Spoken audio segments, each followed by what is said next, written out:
Nivedita. ICC world cup 2019 के पहले semifinal में बुधवार को न्यूजीलैंड ने भारत को हरा दिया और इस तरह से न्यूजीलैंड फाइनल में पहुंच गया। और न्यूजीलैंड के फाइनल में पहुंचते ही करोड़ों भारतीयों का सपना भी टूट गया। लेकिन न्यूजीलैंड से हार के बाद भारतीय टीम के कप्तान विराट कोहली ने न्यूजीलैंड के गेंदबाजों की तारीफ की है और कहा कि उन्होंने हमेशा भारत को घेर कर रखा। न्यूजीलैंड ने भारत के सामने 240 रनों का लक्ष्य दिया था, लेकिन बारिश के कारण 2 दिन तक खिंचे इस सेमीफाइनल में भारत 39.3 ओवरों में 221 रनों पर आउट हो गया और 18 रनों से मैच हार गया। मैच के बाद कप्तान कोहली ने प्रेस कॉन्फ्रेंस में कहा कि जडेजा ने बीते कुछ मैचों में अच्छा किया है और उनका आज का प्रदर्शन बेहद शानदार रहा। धोनी के साथ जडेजा ने अच्छी साझेदारी की, लेकिन एक बार फिर हम कम अंतर से रह गए। आप जब पूरे टूर्नामेंट में अच्छा खेलते हो और सिर्फ 45 मिनट खराब खेलने के बाद आप बाहर हो जाते हैं। कोहली ने आगे कहा कि इस जीत का श्रेय न्यूजीलैंड के गेंदबाजों को जाता है।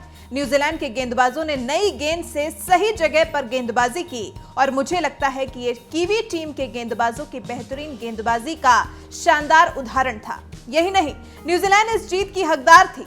वहीं मुझे लगता है कि हमारा शॉट सिलेक्शन और बेहतर हो सकता था, लेकिन नहीं हुआ। अगर बेहतर होता तो हम बेहतर होते। हमने पूरे टूर्नामेंट में जिस तरह से खेला, मुझे उस पर गर्व है। यहां पर एक बात आपको फिर से बताते चलें कि भारत ने अपने 3 विकेट महज 5 रनों पर गंवा दिए थे और भारत के 92 रनों पर 6 विकेट गिर चुके थे। यहां से रविंद्र जडेजा 77 रन के साथ और महेंद्र सिंह धोनी 50 रन बनाकर टीम को जीत के मुहाने पर ले गए। लेकिन अंत में बोल्ट ने, जडेजा और मार्टिन गप्टिल ने डायरेक्ट हिट से धोनी को आउट कर भारत की झोली से जीत को हार की तरफ धकेल दिया और भारत के करोड़ों फैंस का तीसरी बार फाइनल जीतने का सपना टूट गया। Well, it is a little bit different, if I have to be totally honest. League stages, when you know that you just need a victory to qualify, then the team is a bit more relaxed and you can go out there and try a few things. But I think knockout games, you need to be very precise at the same time being intense. So I think that balance, this is more similar to the toughest situations you'll get in test cricket, where you have to be absolutely precise but your intent cannot go down. So I think decision making will be crucial, and both teams are experienced enough to have played these games. New Zealand was in the finals last time and they know how to play knockout games. They've had a wonderful World Cup again, so the quality side, but yeah, on the day, whichever team is more brave in being calculative, I think that team stands a better chance to win. So yeah, we understand that combination. We've made it to a lot of knockout games and finals. So it's up to both the teams to bring their A game, and then whoever handles pressure better is the team that's going to come out on top, and we certainly are looking forward to doing that.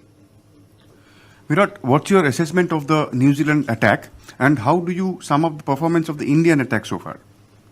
Well, if according to me, I think our bowling attack has been up there with the best, if not the best bowling attack in the competition. I think the way we have bowled in low-scoring games, even coming back into the match when the guys have been hit, I think we have shown a lot of character. And New Zealand attack has always been a very balanced bowling attack. Their pacers are very consistent. Mitchell Santner brings in a lot of control with his skills in the middle overs. So yeah, they're a team which has always been a very consistent team. So we know that up against them we'll have to be very, very disciplined. At the same time, we'll have to play very correct cricket to score runs against them, because they bowl in good lines and lengths, and they know exactly what they're doing. So we have to be absolutely sure of what we are doing, and that's the kind of challenge that team brings. They put the ball in the right areas and then make you play good shots. So it's going to be a nice battle. We've played against them a lot, but yeah, they're a quality side and very, very potent bowling attack.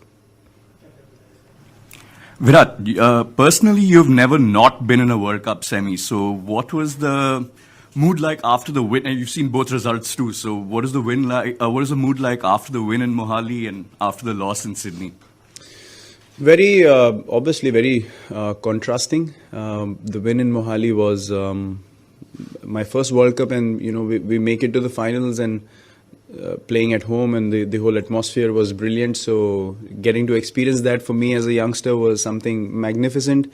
2015, I was more of an established player, and not being able to get the team across the line was obviously very disappointing for all of us. But this time around, because the format has been different, and we understand that the tournament has been long, guys have put in a lot of effort day in, day out, and then to realize, okay, we have achieved the first goal that we wanted to, which was to qualify for the semis.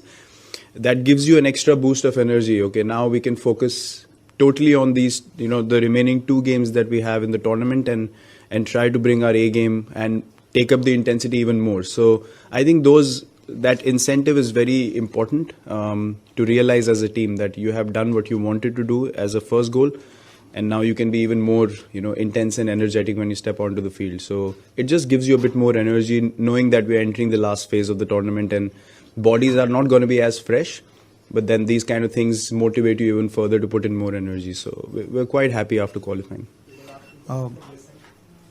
Virat, Rohit has got 500 so far.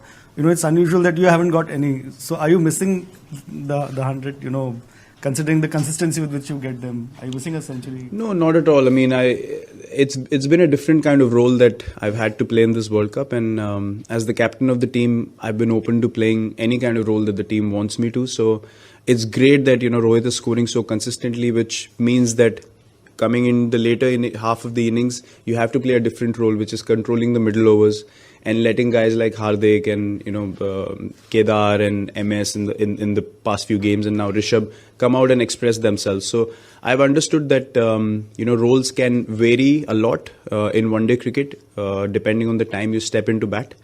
And I've been very happy with holding one end and letting guys express themselves, striking at 150, 160 or 200 if the team needs.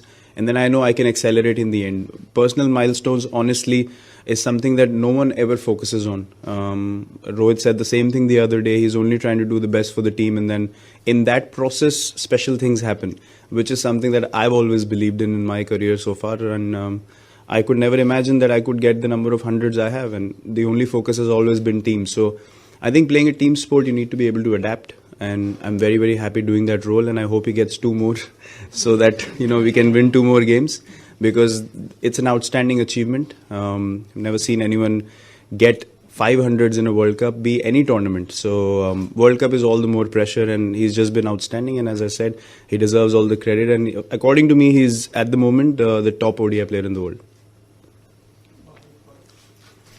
Virat, just back to the 2008 Under-19 game. I know you said that you didn't envisage you playing off against Kane again, but did you see him at that time as being a future superstar, and how crucial is getting him out early to you guys winning the game? Oh yeah, absolutely. I mean, it's not even 2008. I remember 2007 we went to New Zealand, and we were playing an Under-19 test match, and he played a shot of one of our fast bowlers who was quick off the back foot, and I remember standing in slips and just telling guys standing at slip, I've never seen anyone play a shot like that. And he was special, along with a couple of more guys which didn't make it, surprisingly, but he was always the standout player. And you could see even when we played New Zealand in New Zealand on that Under-19 tour, and then yes, the World Cup again, he was quite special for them. So we always knew he has the special ability to go all the way, and now he's controlling the tempo of the game for New Zealand every game that he plays, and he's contributing so well.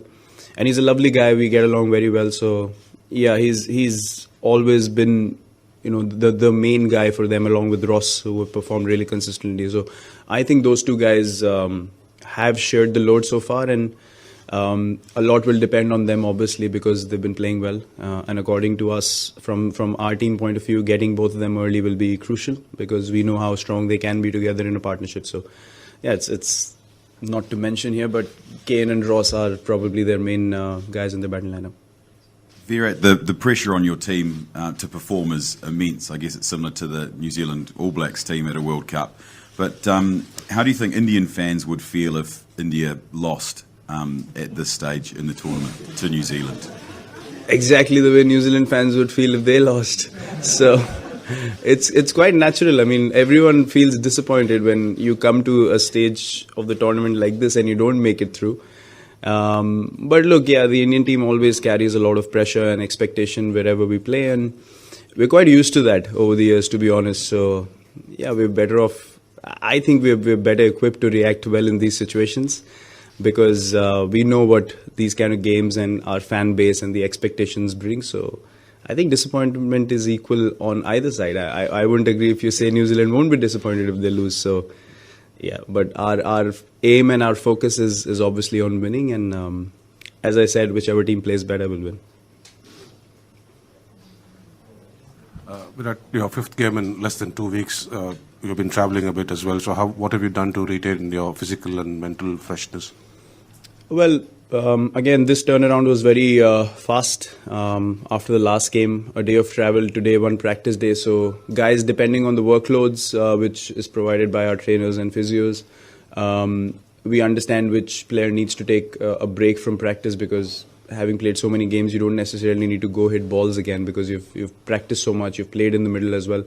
And same for the bowlers. I mean, it's about staying fresh now, mentally understanding that your body feels good and you know that mental cushioning that you have, knowing that you can put in all your energy on game day is very crucial. So I think adjusting according to your schedule in terms of taking off from practice and managing rest days is the most crucial thing, and that's something that we've done well, and that's why our energy levels have been able to stay right up there.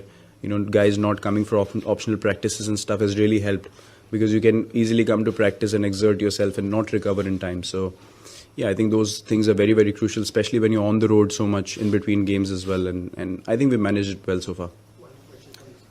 Skipper, hi. We've played New Zealand quite a few times in the recent past, but how different it is when you play an opposition in a bilateral series?